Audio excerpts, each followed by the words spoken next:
On this Saturday night, the military's new mission in Saskatchewan. The reinforcements on the way as COVID cases climb. Those doctors and nurses, they are overwhelmed. Plus, the unprecedented measures the province is considering, pushing for a boost. Pleas from Indigenous communities for third doses of the COVID vaccine. The dangerous risks of ride-sharing. Next thing I knew, the driver was on top of me. The troubling trend of passengers being assaulted. And a giant puppet named Little Amal. The powerful message behind this towering figure. Global National with Robin Gill. Good evening and thank you for joining us.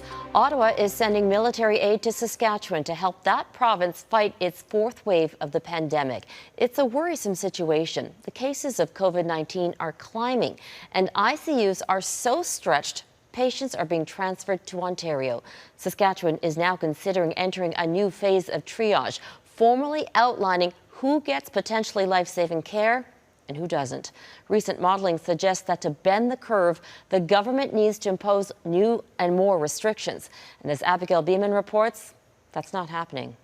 Yeah, big country fan. Big country fan. Shopping for new gear ahead of musician Eric Church's Saskatoon Stop, the first big show in Saskatchewan since the pandemic began. I think we're all just really excited to get out of the house and and all of us younger people all got our vaccines so we could do this. Yeah. So. You need proof of vaccination or a negative COVID test to get in. There's going to be like 14,000 people there. It's a little scary. The concert is a stark juxtaposition for doctors like Alex Wong, who have been advocating for temporary public health measures like indoor gathering limits as the province's COVID rates climb to become one of the worst in this country. With 77 people filling ICUs, patients continue to be transferred to Ontario this weekend, up to 3 a day expected to move early next week. And of the 288 people with COVID-19 in Saskatchewan hospitals, 72% are not fully vaccinated. The way out of the pandemic is still vaccinations, and we all had hoped that we would have higher vaccination rates to reduce this. Ottawa is promising help. The Prime Minister tweeting, "Saskatchewanians, we've got your back." The military is getting ready to send up to 6 critical care nurses, plus help with patient transfers and potentially backfill more nurses. Talks are underway to send further help, including from the Canadian Red Cross. We appreciate that something is coming in now to help support those doctors and nurses that definitely we see how much they are overwhelmed. The province is also considering something they haven't had to do before, stage 2 of triage, formalizing the process of choosing who gets care and who doesn't when there aren't enough beds. It's obviously horrible. I'm not sure that there's going to be any realistic way that we're going to be able to avoid that because we just have too many people coming in. The Canadian Armed Forces expects to be on the ground in Saskatchewan until November 17th, but say they are prepared to stay longer if necessary. Meanwhile, next door in Alberta, 9 military nurses remain. That help is expected to wrap up next weekend. Abigail Bimman, Global News, Ottawa. Starting Monday, Saskatchewan will expand its booster shot program to include people living in the far north and in First Nations communities. And now there are growing calls for other provinces to follow suit. The Council of the Wet'suwet'en First Nation in northern BC issued this statement, demanding the province immediately begin administering COVID-19 booster shots to eligible members. The chief says 2 people have died in the last 2 weeks, and 4 elders have recently tested positive for the virus. The request for assistance is being echoed by the BC Assembly of First Nations. The high infection rates is really concerning to many First Nations communities and putting a lot of elders at risk, and this is the reason why we're calling for a booster shot. Terry Teegee says it has been around 7 months since many BC First Nations received their second dose. For the 5th straight day, Russia has set a new record for COVID-19 deaths. In the last 24 hours, more than 1,000 people died from the virus. That pushes the country's official death toll past 229,000, the highest in Europe. Russia has dramatically low vaccination rates. Only 36% of the population is fully vaccinated. The government hopes to curb the spread of the virus by bringing in a nationwide paid week off later this month. The countdown is on to the UN's climate summit, better known as COP26. That's where world leaders will try to find a way to cut greenhouse gas emissions in half by 2030. It's an aggressive target, and critics say Canada is a long way from meeting its own goals. So what does the government need to do? Former Environment Minister Catherine McKenna has a solution. Mike Lecouture is hosting the West Block this week. Mike, what is McKenna's agenda? Robin, even though she's out of politics, Catherine McKenna is still very much on the front lines of the climate fight. She'll be heading to COP26 at the start of November, hoping to push for more ambitious plans. A part of that ambition includes a $100 billion annual fund to support developing countries tackle climate change. That pledge is more than a decade old, but is a key plank of the Paris Accords signed back in 2015. McKenna was at those talks as a newly minted environment minister, and she says countries like Canada need to dig deep to achieve that goal. Otherwise, she says there will be no success at this climate summit. McKenna believes Canada can be a leader and an example for other countries when it comes to putting a price on pollution, even though reports say Canada is not on track to meet its emission reduction targets as set out by the Paris Agreement. The Trudeau government has set new and more ambitious targets of reducing greenhouse gas emissions by 40 to 45% by the year 2030. And it's that kind of ambition that McKenna feels is needed. Still, the former environment minister seems to be lowering expectations going into the UN climate summit. I mean, look, success ultimately would look like we've got a path to stay well below 2 degrees, striving for 1.5. I don't think we're going to get there, but the Paris Agreement, don't lose hope. It requires countries to continuously raise ambition. And McKenna also said governments, businesses, and individuals need to continue the work in order to hit climate goals. She pointed to the COVID-19 pandemic as an example of how things can get done when there's a global effort to tackle a threat to us all. Robin? All right, thanks, Mike. And Mike is in for Mercedes Stevenson tomorrow, hosting the West Block. You can catch his full interview with Catherine McKenna Sunday, right here on Global. Saudi Arabia, one of the world's largest oil producers, says it plans to reach net zero greenhouse gas emissions by 2060. The announcement came at the first Saudi Green Initiative Forum. This new pledge comes just days after documents leaked to Greenpeace revealed the kingdom asked the UN to downplay the need to reduce the use of fossil fuels in an upcoming climate report. Turkey's President Tayyip Erdogan says foreign ambassadors from 10 Western countries, including Canada, are no longer welcome in the country. The expulsion of the diplomats is in response to their joint statement on Monday, demanding jailed philanthropist and businessman Osman Kavala be released. Kavala has been in a Turkish prison since 2017, charged with financing nationwide protests in 2013.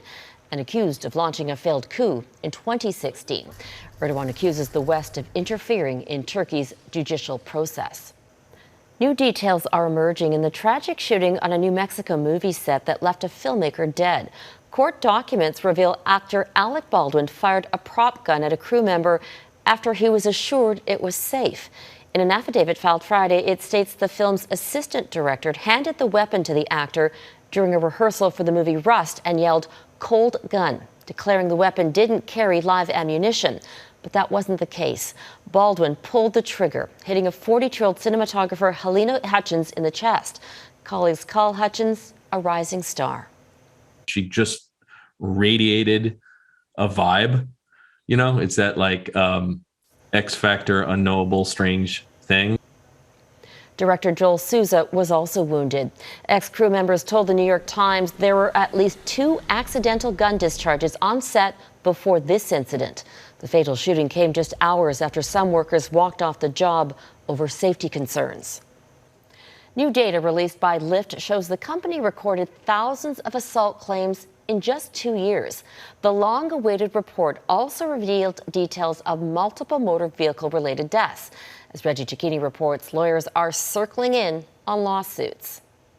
It was a report years in the making from one of the 2 biggest ride-sharing companies looking into the safety of its passengers. Lyft's got a big problem on its hands. After pledging to release statistics in 2018, Lyft made good on the promise on Thursday, releasing data on so-called safety incidents between 2017 and 2019.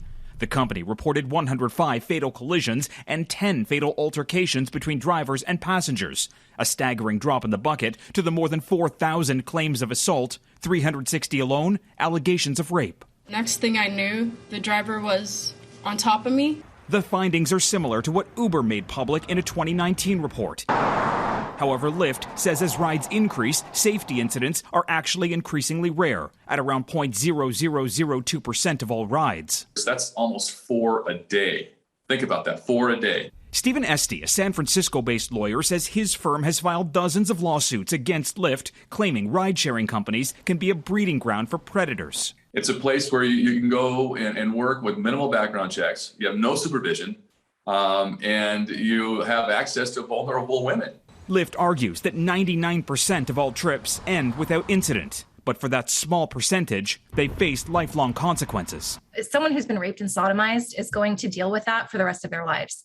That's a trauma that doesn't go away. Angela Neiman's law firm represents more than 1,000 Americans who allege being assaulted in a ride-sharing vehicle and claims companies like Lyft need to do more to protect passengers. They need to accelerate the pace of the changes they're making. A Lyft spokesperson says its goal is to make each Lyft ride as safe as we possibly can. Have an audio recording, have a video recording, something.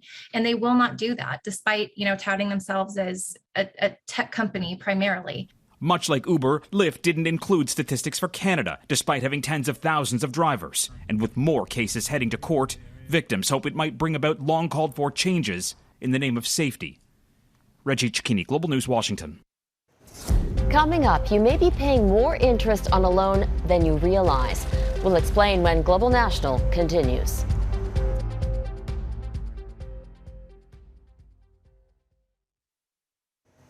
High-interest loans have taken off during the pandemic. They allow Canadians with low credit scores to borrow large sums of money. But sometimes the interest payments end up costing more than the loan. Anne Gaviola explains. We were scared. We didn't understand what this disease was, and is there nobody knew nothing. Terrified during the early days of the first COVID lockdown, 65-year-old Kathleen Zane took a leave of absence from her call center job. She says she was unable to get a personal loan from her bank, which charges less than 8% annual interest. But she already had a high-interest loan of $1,500 with Easy Financial, which she increased to $5,000, still at an annual interest rate of 30%. It was such a relief off my mind, because I was like, what the hell am I going to do? This summer, she says, she was shocked to see how much interest she was being charged. I thought, oh my God, I've been ripped off. In an email to Global News, GoEasy, the parent company of Easy Financial, said it provides a copy of the full loan agreement to every customer immediately after signing and walks the customer through key elements of the loan, including interest rate and total cost of borrowing. Its customers are hardworking, everyday Canadians that have typically been turned down by banks and traditional lenders. Global News also interviewed people with installment loans, similar to Kathleen's, from Money Mart, which is not affiliated with Easy Financial. It did not receive a response from Money Mart. We found that a lot of the payday lenders and the installment loan companies are taking advantage of the situation because they know people are desperate for money. Anti-poverty group Acorn says installment loans have taken off during the pandemic. In 2020, they were 300 times more popular than in 2016. Payday loans can be a quick fix for those in need of cash, but the price is a heavy interest penalty. Although payday loans charge a lot more in interest, installment loans, which are also offered by many payday lenders, are typically much larger sums of money. The Liberal platform includes a line pledging to crack down on predatory lenders by reducing the criminal rate of interest, which currently stands at 60%. Now, many of these installment loans charge about half of that. Acorn wants to see the criminal rate of interest to come down to 30% to target installment loan. Patricia Edwards turned to Money Mart for high-interest loans to help with cash flow. She says she needs to borrow money to pay for transit, to be able to get to work, or to cover rent before her paycheck comes in. It's an endless cycle. It's like being in a tornado, and you're just whirling around month after month. The high interest makes it hard to get ahead. She's been trying for years. Anne Gaviola, Global News, Toronto. A fire has broken out on a docked ship that lost 40 containers off the coast of BC. The situation on board is still unclear, but the Canadian Coast Guard says a safety vessel is standing by. On Thursday, the ship hit rough seas near Vancouver Island, causing dozens of cargo containers to go overboard. Boaters are being warned there's a risk of hitting drifting cargo. Still ahead, the reality-bending technology that could be the future of workspaces.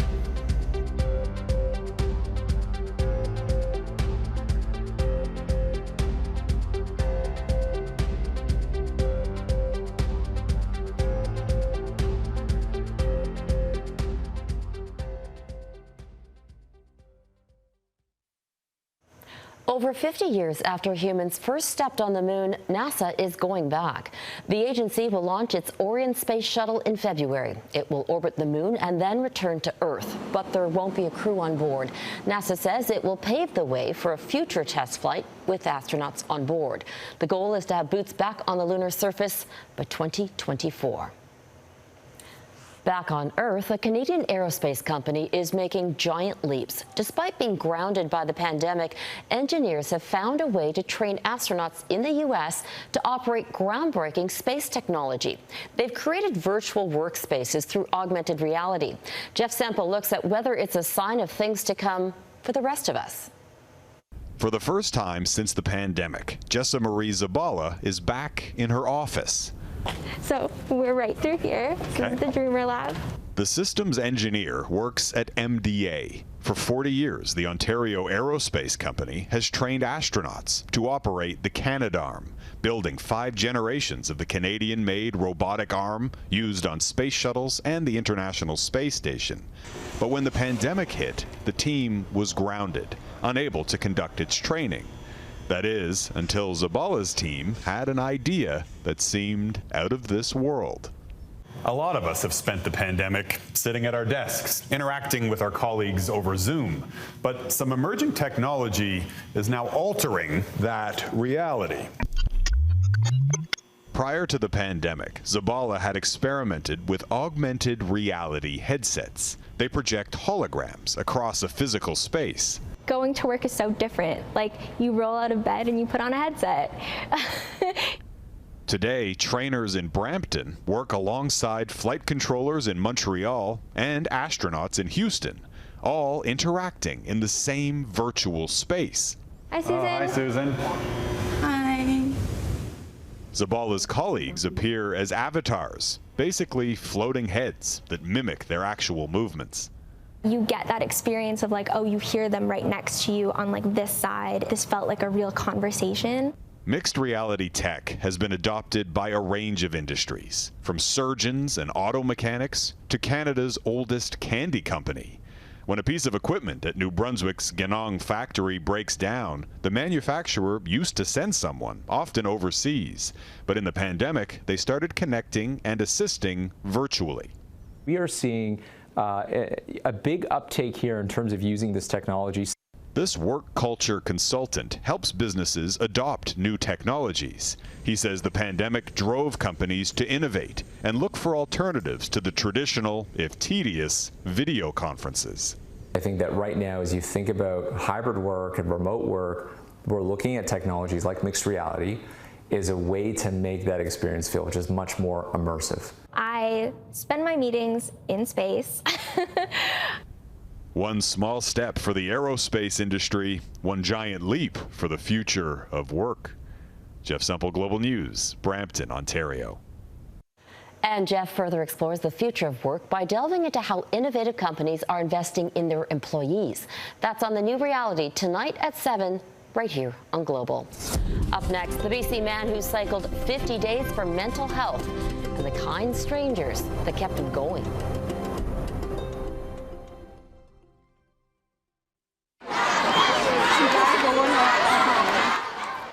Little Amal, which means hope in Arabic, has traveled 8,000 kilometers to the UK. The giant puppet of a refugee girl left Turkey in July, trekking across Europe to raise awareness of the difficulty refugee children face. Along the way, there was a visit with the Pope, a strong supporter of migrant rights. 1 in 4 Canadians has symptoms of depression, anxiety, or PTSD. That's according to a recent national survey. A fundraiser called Ride, Don't Hide is raising money for people struggling with mental health and isolation. And a BC man set out on a solo ride from the 49th parallel to the Arctic Ocean for the cause. As Jay Durant explains, he says he never felt alone. So long, boys. To raise money and awareness for mental health, Mikey Friedland decided to go for a little bike ride. His trip took him from the Canada-US border in a Soyuz to Tuktoyaktuk on the Arctic Ocean. I didn't have any training. I planned this about 3 weeks before I started, and I learned as I went.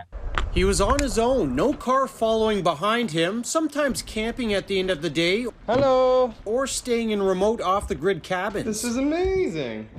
I'm in the middle of nowhere, and it is hailing on me. But what makes this adventure so special is even though he was on his own, he was never really alone. Random strangers would offer him help along the way. Just stopped to give me water and fried chicken, man. Some roadside meals and snacks to help him through his ride. As I was patching my tire, a man stopped and offered me some hard-boiled eggs. Love it, love it. Friedland admits he had no idea what to expect out there. It was these connections with the people he met that completely surprised him. The language of this land. I had help from dozens of strangers, and including, Canadians of all backgrounds. This is a very narrow shoulder. After nervous moments on some highways, not very biker friendly. Rock slides impeding his path. Oh man, that's easy. There he is. Bears, mosquitoes, rain, wind, and exhaustion. He finally reached the finish line after 50 long days of cycling. So far, he has raised over $30,000 and is still collecting for Canadian mental health. His own struggles during the pandemic pushing him towards this epic journey filled with so many little victories along the way. I'm trying to take into my life off of the bicycle is create all of these moments where I can get that satisfaction and that feeling of accomplishment and self-worth. Jay Durant, Global News. Well done. And that is Global National for this Saturday night. I'm Robin Gill. Tonight, your Canada is this duck enjoying the Mirror River in Nova Scotia. Thank you for watching, and I'll see you back here tomorrow. Have a great night.